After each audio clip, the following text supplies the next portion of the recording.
children. And they feel guilty being happy because losing their child made them feel unhappy. So if I'm happy, it means I don't love my child. You see how Wow. that works? So people feel guilty for feeling happy. Wow. Yes, yeah. And and that guilt is the danger of being happy produces danger produces dopamine. So every time they start to want to feel happy, that's too dangerous and it produces dopamine. So they get addicted to not wanting to feel happy. Wow. This is and the simple thing about that's an interpretation, but what the reality is, they did MRI scans of people who grieve for years and years and never become depressed and they can't recover. You know, we're designed to grieve and then recover and come back to love and be happy again. Most people don't know how to do that. It's a process. There were ancient traditions that helped you to do it. They were like you would grieve for a certain number of days, then you're not allowed to think about that person. Yeah. Actually, you're just not allowed to even be unhappy about it. You're not allowed to talk about it. You know, that's why I look at breakups. You're allowed to grieve your old self and then move on. You have to stop and move on. Yeah. Unless you throw yourself into the fire. I saw when I was in Tibet, the places where they burn dead bodies, and you would see the woman goes into hysteria. Her husband has died, he's burning, and she's trying to jump into the fire. Okay, that's called massive drama. And then the family's all holding her back. But in my understanding of it now, that's just a ritual they do because she knows the family's going to hold her back. So, you know, these things become rituals after a while. When guys want to fight, they know the guys are going to be holding him. That's right. It's also kind of a thing with when guys start fights, you know, if there's a woman around, they know that they can bark really loud, but if the woman's going to say, come on, back off. Okay, I'll back off, not because I'm afraid of this guy, because I want you to be happy, you know. That's exactly it. My dog will be quiet around big dogs, but if it's behind a fence, she'll bark and bark and bark and bark. You know, that's a great way to put it. Anyway, so help me get back out of all those examples. What we were just saying about. We were talking about the tools that you have. We were in the Google Talk, I think, right? Yeah. So pain. Okay. So basically, there would be this one. Also, another one was called the Vision Quest, where you'd have to go out and be alone for 7 days and no food, no water. Yeah. And I was with one tribe where you don't even get to have a tent. You have to burn alive that's under like the sun. The initiation, right? That's the initiation. And and that really pushes you over to your male side. And some tribes, it was always the little boy is bonding with his mother until puberty. You have a boy has the estrogen levels of a little girl. Then at puberty, they become 5 to 10 times greater. His testosterone shoots up. Wow. Now he's getting hair on his pubic hairs. He's getting big erections. His penis starts to grow. You know, his voice starts to change. Mm-hmm. So these are dynamics of estrogen going down, testosterone going up. But if he's with his mother all the time, he stays in that estrogen world and his testosterone doesn't come up. Oh, wow. So what the tribes would do, they don't understand all the hormone stuff. I'm just explaining what those rituals were about, is the little boy would live with his mother up to puberty. And then the men in the tribe, who always ate separately from the women, men talk, women talk, right? We talk differently when we're not around each other. And it reinforces testosterone conversation, sharpening your tools, doing this. Women are all weaving and they're talking and sharing their kinds of things. So these are separate worlds. Mars and Venus, very separate in those worlds. Then at puberty, the men, this would be staged. The men would come to the women, the boys are sleeping in the place where the women live, and the men would come and steal the boy away. And the woman would cry and please don't take him, come back, because she doesn't want to create the image that she wanted the boy to go. So it's the men who make them. Because, you know, it's not because you're a little boy. I don't want to go with them. They're mean. They're tough. I want to be with you, mommy. So the men would all just come take the child, and the mother would scream and get all upset. Don't take my child. And the men would say, no, you're coming with us. You got to be one of the men, you know, and they would have tasks that the boys would have to do. And they would find that testosterone. They would teach them how to achieve. You see, what males need is they need mentors to show them how to be successful. That should be education. You know, this is what guys learn to do. To build their testosterone, you need to feel that whining, complaining, sharing feelings is not okay until I have plenty of testosterone. It's like I have so many guy friends that just want to talk about their feelings. I'm like, it's not okay. Yeah, well, so what women, if he's on his feeling side, he's like a little boy, and you don't want to hurt his feelings and say, I'm not interested in your feelings. Just don't be interested in him. Don't ask questions. Don't say, help me understand that better. And I when usually he start talking starts about to, myself. anybody get it? I usually start talking about myself. That's it. That's the whole answer is you have to out emotion him. You have to show more vulnerability to him. Yeah. So I'll tell you an amazing story with Bonnie, because, I was not that successful financially in the beginning. And she married me and we married each other. And, she had 2 little children from a previous marriage. I moved her down to LA. I got a nice house in Pacific Palisades, but it was tough paying the rent. But I wanted her to have, a beautiful place. And that's a nice neighborhood there. And I started experiencing all this anxiety, and I didn't normally feel anxiety. And I came to her one day, I said, now, honey, I'm having all these emotions come up. I don't have them unless I walk into the house. But when I walk into the house, I suddenly feel all this anxiety. And what are you feeling about our financial situation? And she says, oh, I trust you, John. I trust you. And I know you'll take care of us, because she's reading the book. The book He was says, so perfect. Training. you're perfect. She says, no, everything's fine. I trust you. I know you'll be able to do this. And I said, okay, I get you're my loving wife. You only want to support me in everything. This is long before we wrote Mars and Venus, but you're my loving wife and you're being supportive of me. But let's just put that to the side. Let's look at some raw truth. Emotional reactions when you see our situation and how hard I'm working or whatever. What goes on emotionally inside that you don't want to tell me? She says, why would I tell you that? I just want to love and support you. I said, no, tell me what's going on inside. And she said, well, I do have feelings inside. I said, well, I want to hear your feelings. And she said, okay. And I said, what are you afraid of? And she says, the first thing she says, well, I'm afraid you weren't ready to get married. And I'm afraid I married the wrong guy. I have children. I need help. I went, boy, did I ask for What happened to your anxiety then? but all my anxiety went away. Because you took control of the conversation, right? And because she revealed her vulnerable side. You see, as soon as men see vulnerability, it's like she said, yeah, I feel like there's a fire and I'm not blaming you. Because she was basically, I trust you, I love you, but there's a fire going on inside. Then I said, honey, I'm putting out that fire. We're going to solve this problem. I can solve this problem. We'll get there. It doesn't look real solid now, but I know it's going to work out. It gave me courage. It gave me confidence. It gave me strength because she was coming from a place of needing me, being vulnerable, as opposed to. I always say like vulnerability for women is our superpower, right? Because it makes you guys a hero, right? It's your superpower. He's a hero. He will do more for you. But the problem is, you use your superpower and simultaneously blame him for disappointing you. It's a superpower the other direction. You push him away. Interesting. It's sophisticated how to communicate your feelings without making a man feel like he failed you when he has.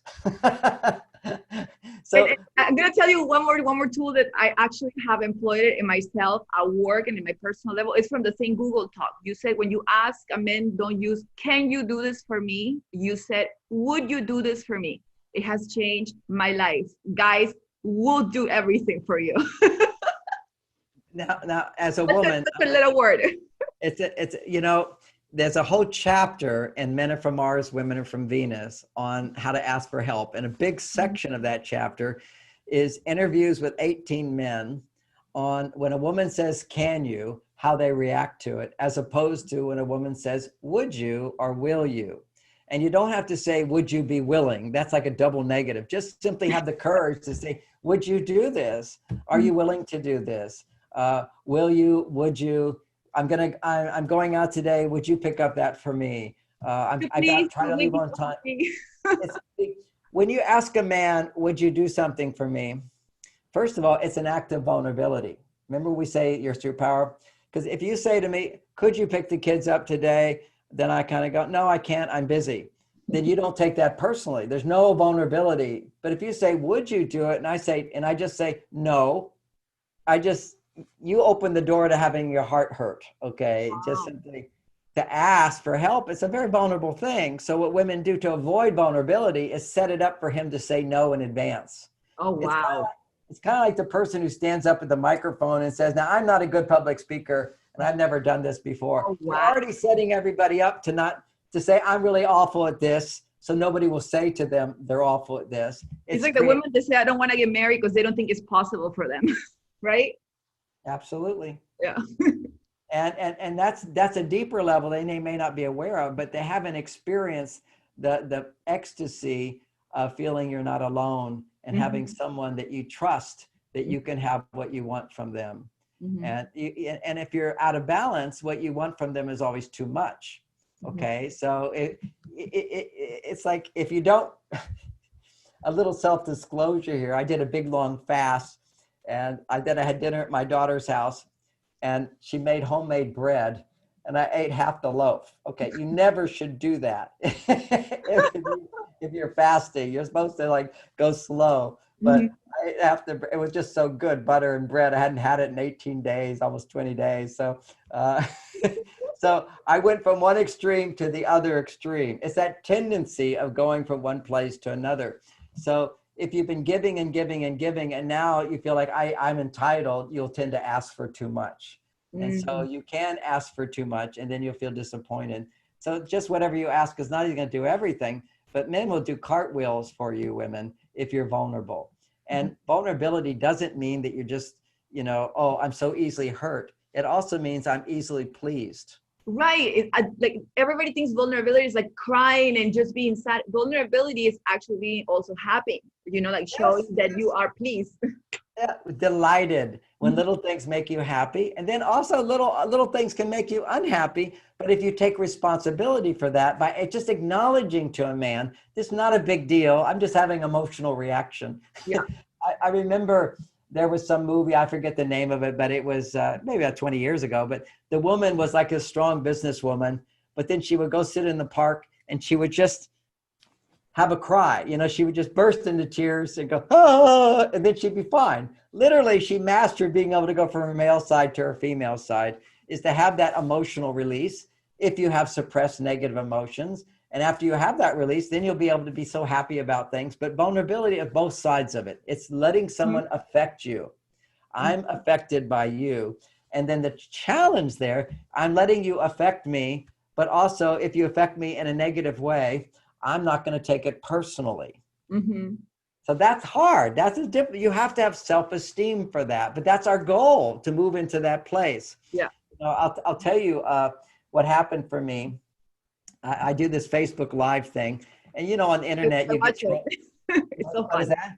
I watch it all the time. Oh, thank you. Well, I don't know if you watch all the comments, but I look at the comments. I don't always have time to see them all, but then I look later, and some people come in and they write awful things. Okay, and it just really yuck, like people I would never even want to associate with, because I don't want to be with everybody. It's just some people are great on me. So I have my friends and whatever, and that's it. I'm not going to be friends with everybody in the world. So anyway, this is somebody who has a woman with very negative experience of men. And so all she can do is make me wrong, okay, and make men wrong and not take any responsibility. So she's doing this being very sort of bitter and jaded and resentful and whatever. And normally in the past, when I would read this kind of stuff, I get all sort of, she doesn't understand me and that's not right and she's ruined things, and I'd have a defensive reaction. And I noticed that, and this is a long time ago, and then as I'm reading, all I felt was compassion. I didn't even get defensive.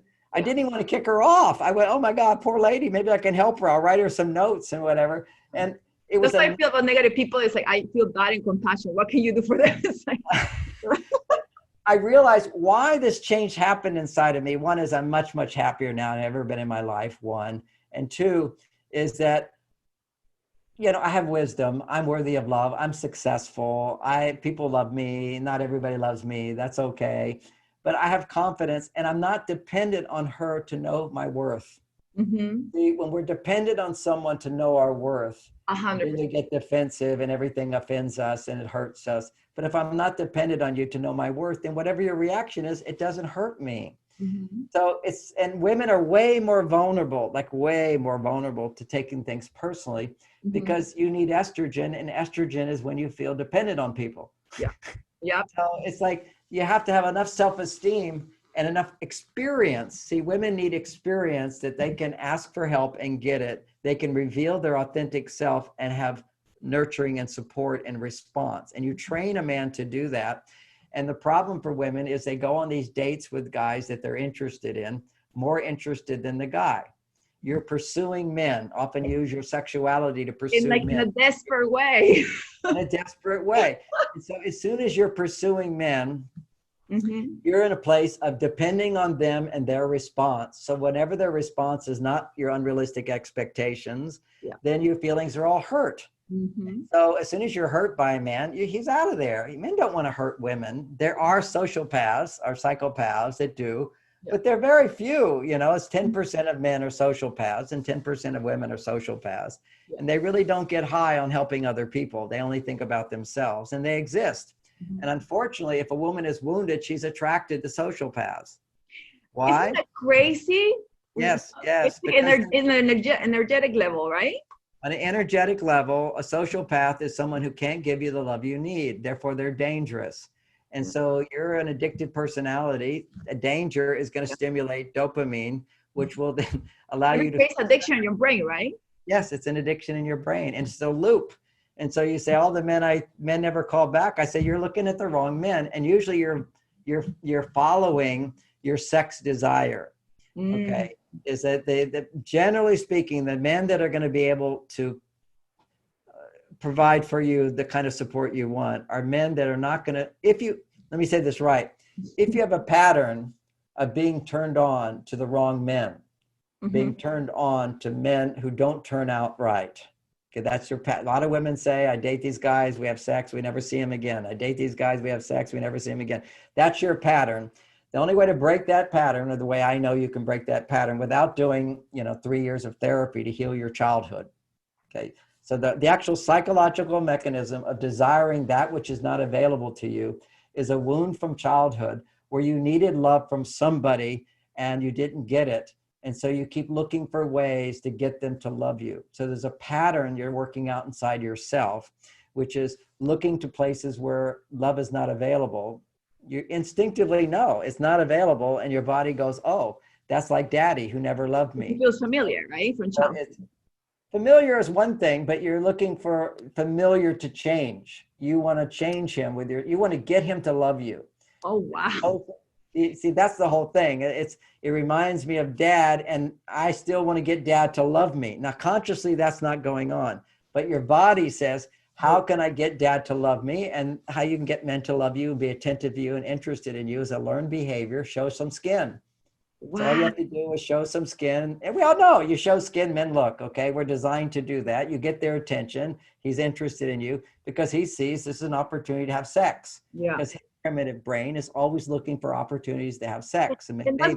that's what I tell women. It's very easy to find a guy that wants to, have sex with you. What's really difficult is to find a guy that wants to love you. It's two Yeah, completely that's different right. things. They don't understand. They're two different things. But any guy will want to have, basically, if you're showing skin and you hit his league of attraction, we all men know we get certain leagues that we can be in, but certain levels of attraction, and you're interested in sex, of course he wants to have sex with you. Doesn't mean he wants to have a relationship with you. Exactly. And because generally speaking, if a woman is head over heels to have sex with a man, it's because she wants a relationship with him. Mm-hmm. So she assumes if a guy's head over heels wanting to have sex with her, he wants a relationship with her. And it's the opposite. That's a great way to put it.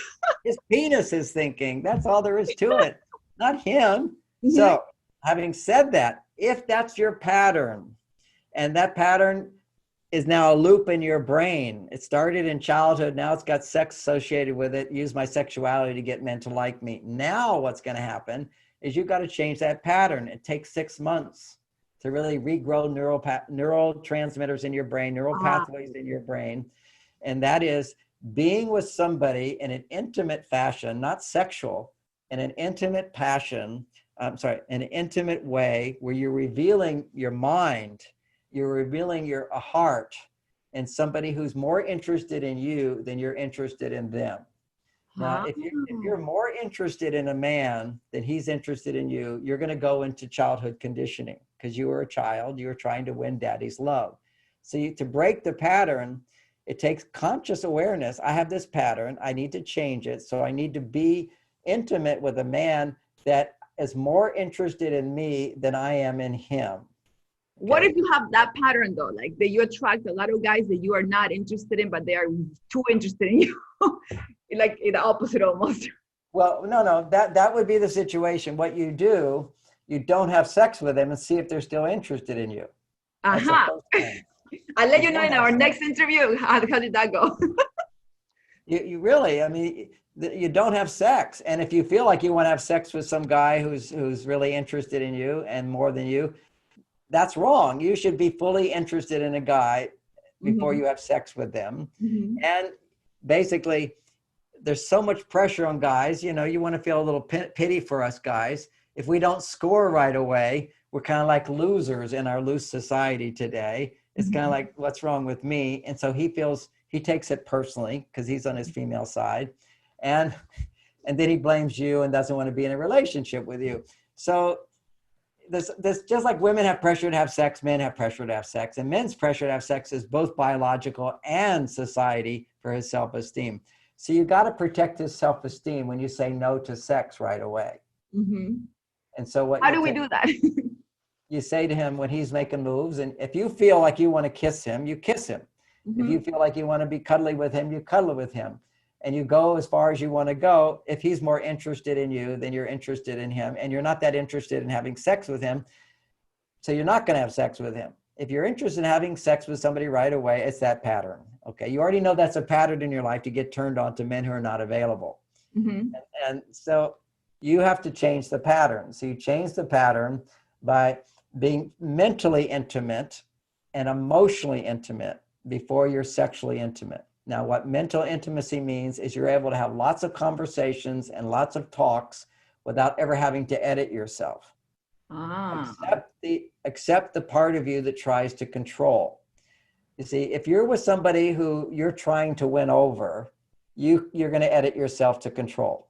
Mm-hmm. You want to have some guy who's trying to win you over, and ideally, you're not sexually attracted anyway, so you're not tempted. But you're saying, I have 6 months to practice communicating with a man who is interested in me, and I can be myself 100%, and I don't have to worry about my conditioning. Mm. As soon as you're in a place of I'm dependent on your love to feel good about myself, now your conditioning comes in. Yeah. So if it's somebody you're not that interested in, but they're interested in you, you say no to sex, and then you see if they're still interested in you, because you don't want to have sex with them. They're more interested in you. So you wait for that to be absolutely reciprocal. And then I put him in the friend zone. And they're great friends. You don't want to, that's another problem. You will kill a relationship by putting them in the friend zone. They start out in the friend zone because you're not attracted to the man who actually is available to you. You're only attracted to the man who's not available to you. Mm-hmm. So the man who's available, he's more interested in you than you're interested in him. He's more interested in having sex right away. Every guy is, to a great extent. So there's no problem there. But you don't have sex. But how do you say no to sex and take more time to get to know each other and see if you still want to have sex, or if you want to have sex with him, if he still wants to have sex with you? Then what you do, if he's willing to last, be patient. And you have to feed his ego at that point, which is he's going to be making moves on you. You're like teenagers again. You're kissing and you're making out and you're touching a little bit here. You're getting excited or not excited, but you don't want to tell him this is boring to me. You just say, and this is where you fake it till you make it. You say, this is where you basically stop it. You can fake it to stop. You can say, oh, this feels so good, but I need to go slow. I need to go slow. But why? We should go fast. We can do it. Don't you feel good? You say, oh, there's a part of me that really, really wants to have sex with you, but I know it doesn't work right away for me. So we'll have to go slow. So you ease his ego by saying there's a part of me that wants to have sex with you. Mm-hmm. Certainly I want to have sex with you, but I know it doesn't work out for me. I need to get to know a person first and know that they know me. And then I need to feel that you do nice things for me. We go on dates. You're providing romantic things for me. Then I warm up. Then when I have sex, I have the real orgasm. Otherwise, like other women, they don't I'm have gonna a put this into practice because I was practicing abstinence for a few months. I stopped dating or going out on dates and stuff because I was feeling that my energy wasn't there. And now I'm gonna go back to actually dating to find a partner, not just like to have fun or do research for my book.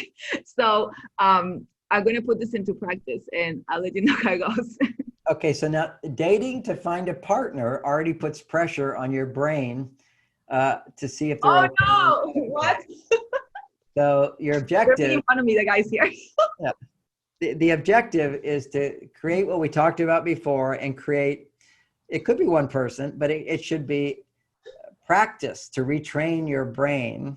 And what you want to do is at the first, I'm not looking for the perfect person. I'm looking for somebody I can practice with and create a series of positive dating experiences where I never have to try to please my partner, but they're pleasing me all the time. And the only way I please them is when I'm overwhelmed by what they do for me and it automatically comes out of me. Until you want sex more than any man, that's when you should have sex. Yeah, so this is so true. Sometimes I'm overwhelmed with the nice things that a guy does for me, and then I do feel like, oh my God, okay, I'm ready. You know what I mean? But I have this overwhelming feeling. At those times, is there a difference from your orgasm than other times? Yes. That's always going to be the case. And it's not that you have to be with your soulmate to have great orgasms. You just have to have an authentic relationship, getting to know someone, and someone's there for you, where you're not having to earn their love. You're not having to earn their love. Then things are so much easier. There's no drama because you're not dependent on them to feel loved. Therefore, you don't take things personally. And that's a huge, it's like getting used to like being playful, you know, and not being so serious about it. And so you know,